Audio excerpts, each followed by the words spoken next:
तुम्हाला माहिती आहे का, पालकच्या भाजीमध्ये कॅल्शियम भरपूर प्रमाणात आहे. हिवाळ्यामध्ये हिरव्या पालेभाज्या खाव्यात, म्हणजे स्किन छान तुकतुकीत, टवटवीत आणि तजेलदार होते.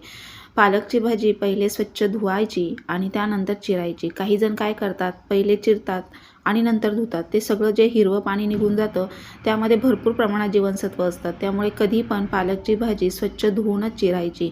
पालकची भाजी इथे स्वच्छ धुतली, निथळली, त्यानंतर ती चिरून घेतली. आता त्यासाठी बघा, आपल्याला इथे वाटण काढायचं आहे पालकच्या भाजीसाठी.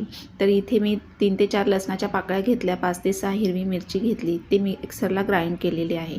कढई तापायला ठेवली. कढईमध्ये 2 ते 3 चमचे तेल घालायचं मीडियम साईजचे. त्यामध्ये जिरी मोहरी घालायची आणि नंतर जे वाटण वाटलेलं होतं, हिरवी मिरची आणि लसूण, तर ते त्याच्यामध्ये तेलामध्ये परतून घ्यायचं. आता ही गावाकडच्या पद्धतीने हटून केलेली भाजी प्रत्येकजण वेगवेगळ्या पद्धतीने करतात. आज मी तुम्हाला माझ्या पद्धतीने दाखवते.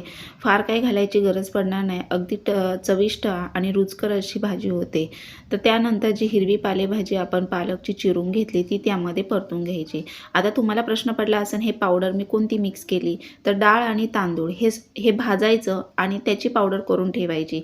1 ते 1.5 चमचा पाण्यामध्ये मिक्स करून ती त्याच्यामध्ये ॲड करायची. चवीनुसार इथं खडा मीठ टाकलं आणि त्यानंतर थोडासा दाण्याचा कूट टाकायचा. अगदी भाजी चविष्ट रुचकर बनते. झाली आहे ना भाजी तयार.